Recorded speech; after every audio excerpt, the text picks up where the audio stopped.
پھنس گیا ہے، ایک آدمی پھنس گیا ہے، راستہ کوئی نہیں ہے، تو اب ایک شکل نکلی ہے کہ بھی آپ کسی اسلامی خاص طور میزان بینک کے ساتھ آپ کوئی معاملہ کرنا چاہیں تو کم از کم وہ سودی نہیں ہے۔ آپ نے ان کا ہاتھ پکڑا سب کے سامنے اور سب کو دکھا کیسے بوسہ لیا، اور پھر فرمایا بچوں کو حلال کھلاتے ہوئے جو ہاتھ ایسے ہو جائے گا اس پہ جہنم کی آگ حرام ہو جائے گی۔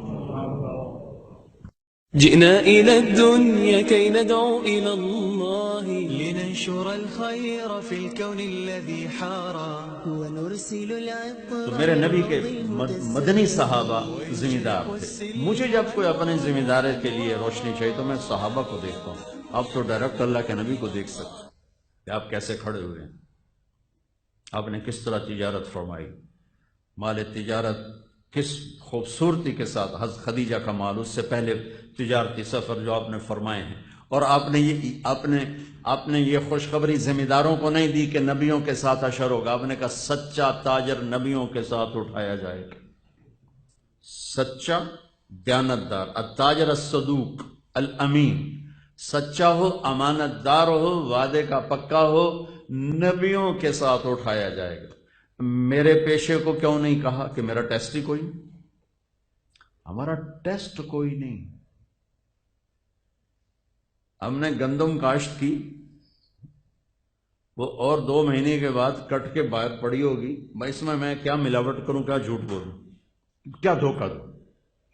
ابھی کپاس ہماری ختم ہو گئی تو کپاس عورتوں نے چنائی کی، ہم نے ڈھیر لگا دیا، بیپاری نے آ کے اس کو تولا اور لے کے چلا گیا۔ اس میں میں بطور ذمہ دار یا میرا کوئی ملازم کیا ہیرا پھیری کر سکتا ہے، کیا جھوٹ بول سکتا ہے، کیا وعدہ خلافی کر سکتا ہے؟ میرا ٹیسٹ ہی کوئی نہیں۔ آپ روزانہ ذبح ہوتے ہو، روزانہ ذبح ہوتے ہو۔ ایک بڑا تاجر ہے لاہور کا، تو وہ کچھ دن ہمارے ساتھ رہا تو داڑھی رکھ لی، بیچ میں 6 مہینے ملاقات نہ ہوئی تو میں نے دیکھا پھر اس نے شیو کیا ہوا، میں کہا ایک ہی کیتا ہی، اور یہ روزانہ جھوٹ بولنا بندہ، پھر میں شیو کرا چھڑا۔ میں کہ ہوں جھوٹ حلال ہو گیا، داڑھی رکھے ہیں حرام تے شیو کرا کے حلال، لد بندہ ہوں تو 2 گناہ شروع کر دیتے۔ پہلے 1 گناہ تو تیرا ختم ہو گیا تھا کہ تو نے شیو کرانا چھوڑ دیا، اب تو نے پھر 2 شروع کر دیے، شیو بھی کراتا ہے، جھوٹ بھی بولتا ہے، اس نے پھر رکھ لی، ہوں ماشاءاللہ پکی داڑھی۔ آپ کا ٹیسٹ ہے، میرا ٹیسٹ کوئی نہیں، میری روز کی ڈیلنگ کوئی نہیں۔ میں نے آج کاشت کی ہے، 6 ماہ بعد اس کا رزلٹ آنے والا ہے۔ آپ ڈے ٹو ڈے سودے کرتے ہیں، ڈے ٹو ڈے پیمنٹ ہے، لینا ہے، دینا ہے، خریدنا ہے، بیچنا ہے۔ ذمہ دار کا ایسا کوئی چکر نہیں ہے، لینے دینے کا کوئی چکر۔ اور جو باغات والے ہیں ان کا تو سال میں ایک ہے، سارا سرگودا باغ ہے ان کے ہاں، ہماری طرح فصلیں کوئی نہیں، کپاس اور یہ گندم، چاول، آلو کوئی نہیں، کنو ہے، کنو ہے۔ سال میں 1 دفعہ ٹیسٹ ہے ان کا، 1 دفعہ کہ سودا صحیح طرح کرو، پھر اس سودا کو نبھا لو، مکر نہ جاؤ، کوئی اور پیسے لاوے تو انہوں کٹ چھوڑو، اے نہ کرو۔ لیکن آپ تو روزانہ ذبح ہوتے ہو، تو اللہ نے کہا تو ذبح ہونے کے لیے تیار ہو جا، میں ضمانت دیتا ہوں نبیوں کے ساتھ تیرا حشر کرا دوں گا، نبیوں کے ساتھ۔ کتنے بڑے وی آئی پی ہو، چناب کلب کا ممبر بن جائے تو آپ کہتے بڑا آنر ہے بھائی، چناب کلب دا ممبر بن گئے۔ تو میرا نبی کہہ رہا تو میں بڑا آنر دوں، نبیوں کے ساتھ تیرا حشر کرواؤں گا، نبیوں کے ساتھ، والصدیقین والشہداء والصالحین، اللہ کے محبوب ترین ہستیوں کے ساتھ تیری جگہ بناؤں گا، تو سچ اور دیانتداری کے ساتھ یہ فیصل آباد کی تجارت کو کر کے دکھاتے۔ تو میرے نبی تو تاجر کے روپ میں نظر آتے ہو۔ بڑے 10 صحابہ سب تاجر ہیں، ابوبکر صدیق رضی اللہ عنہ خلیفہ بنے، اور اگلے دن چادریں، کپڑے کی چادریں موڑے پر کپڑے کا کام کرتے تھے۔ آپ میں سے بہت سے لوگ کپڑے کا کام کرتے ہیں، کپڑے کا کام کرتے تھے اور بازار چلے گئے۔ حضرت عمر رضی اللہ عنہ نے روک لیا، کدھر جا رہے ہو؟ کہا میں اپنے کام پہ جا رہا ہوں۔ کہا تو یہ حکومت کون سنبھالے؟ کہا تو میں بچوں کو روٹی کہاں سے کھلاؤں؟ سبحان اللہ۔ توکل کا مطلب یہ نہیں کہ آدمی اسباب چھوڑ دے، توکل کا مطلب ہے کہ آدمی حلال پہ جم جائے، حرام سے بچ جائے، سچ پہ جم جائے، جھوٹ سے بچ جائے، دیانت پہ جم جائے، دھوکے سے بچ جائے۔ تو حضرت عمر کہنے لگے نہیں اب تو نہیں کر سکتا ہے سارا کام ہے، چلو میرے ساتھ واپس آؤ۔ ان کو واپس لائے، ان بڑے صحابہ کو بلا کے مشورہ ہوا، تو ان کا ایک وظیفہ مقرر کیا گیا جو ماہانہ ان کو ملنے لگا۔ پھر جب وہ انتقال فرما گئے تو حضرت عمر خلیفہ بنے تو انہوں نے سارے صحابہ کو جمع کر کے فرمایا کہ دیکھو بھائی، میں خلیفہ بننے سے پہلے تجارت کرتا تھا، انہوں نے کہا میں تاجر تھا، میں تجارت کرتا تھا تو میرا گھر چلتا تھا، اب حکومت کے ساتھ میں تجارت کو چلا نہیں سکتا، میرا وظیفہ مقرر کرو، تو ان کا وظیفہ مقرر کیا گیا۔ حضرت عثمان رضی اللہ تعالیٰ عنہ اتنے بڑے تاجر تھے کہ تیونس کا مال غنیمت آیا، جس پر رومن امپائر تھی، اور رومن امپائر کا بہت بڑا یہ خوبصورت صوبہ تھا اور بہت مضبوط مالدار صوبہ تھا، اس کا مال غنیمت آیا جو 1000 برس کے خزانے تھے، حضرت عثمان نے ذاتی پیسوں سے خرید لیا۔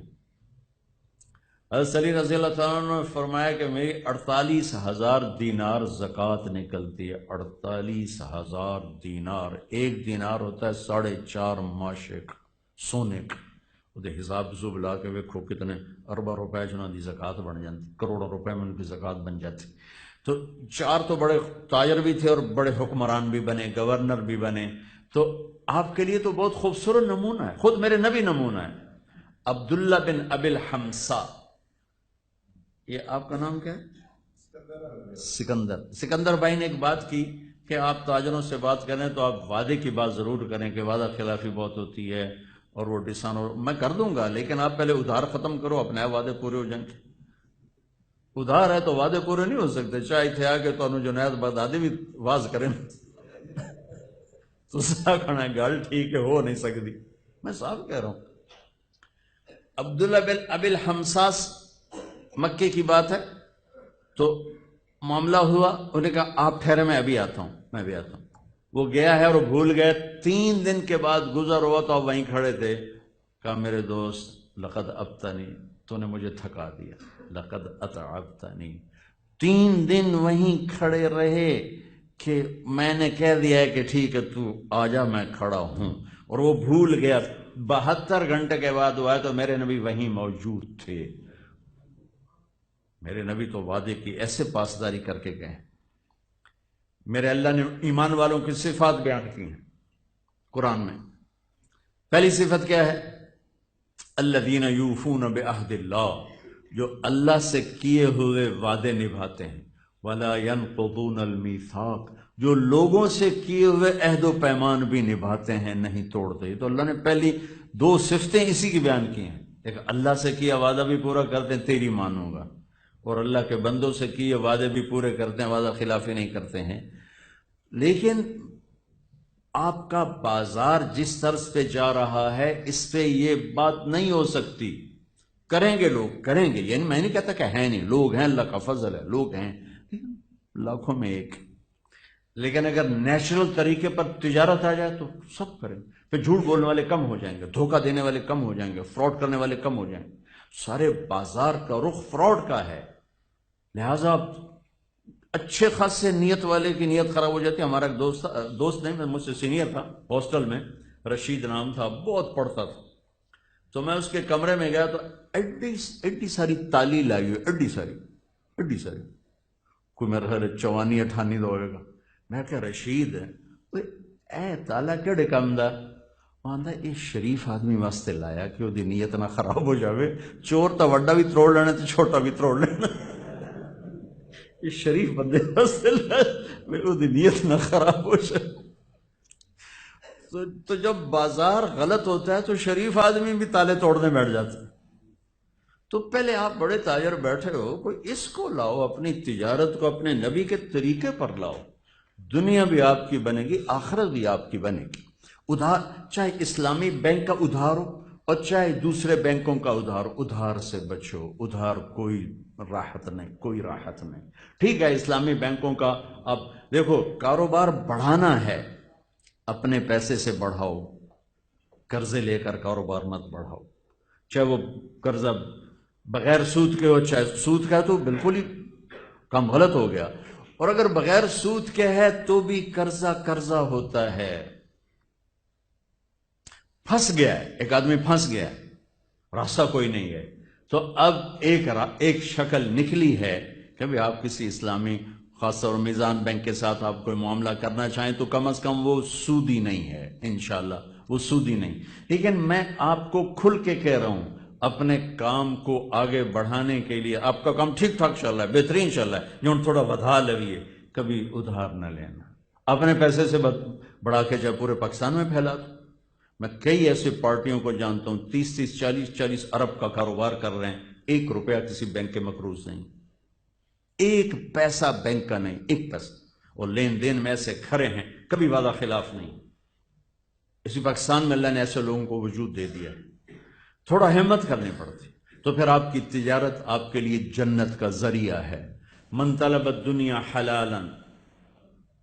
ہماری جنت صرف مسجد میں جانے سے نہیں بنتی. آپ کو حدیث سنا رہا ہوں، ہماری جنت صرف مسجد میں نہیں ہے، ہماری جنت چیمبر آف کامرس میں بھی بن رہی،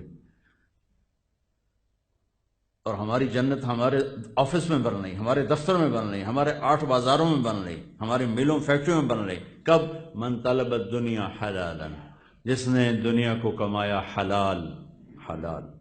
تو سارے حرام نکل گئے. سعین علی اہلہ، اپنے بچوں پر خرچ کرنے کے لیے. تعطفا علی جارہ، غریب پڑوسیوں پر خرچ کرنے کے لیے. استعفافا عن المسئلہ، تنگ دستی سے بچنے اور سوال سے بچنے کے لیے. جس نے دنیا کو کمایا، لقی اللہ تعالی یوم القیامہ وجہہ مثل القمر لیلۃ البدر، مثل القمر لیلۃ البدر. تو قیامت کے دن وہ اللہ کی بارگاہ میں ایسے اٹھے گا کہ اس کا چہرہ 14ویں رات کے چاند کی طرح چمکتا ہوگا. حلال دنیا. سعد بن معاذ بیٹھے تھے میرے نبی کی محفل میں. میرے نبی کے سامنے ایسے ہاتھ آئے تو آپ کی نظر پڑی تو ہاتھ بڑے سخت تھے. مزدور آدمی کے ہاتھ سخت ہو جاتے. تو آپ نے کہا سعد تیرے ہاتھوں کو کیا ہوا ہے؟ کہ یا رسول اللہ میں مزدور آدمی ہوں، اپنے اس میں کھیتی باڑی کرتا ہوں، تو وہ کسی چلا چلا میرے ہاتھ سخت ہو گئے، تو مجھے دیکھو. آپ نے ان کا ہاتھ پکڑا سب کے سامنے اور سب کو دکھا کیسے بوسہ لیا، اور پھر فرمایا بچوں کو حلال کھلاتے ہوئے جو ہاتھ ایسے ہو جائے گا اس پہ جہنم کی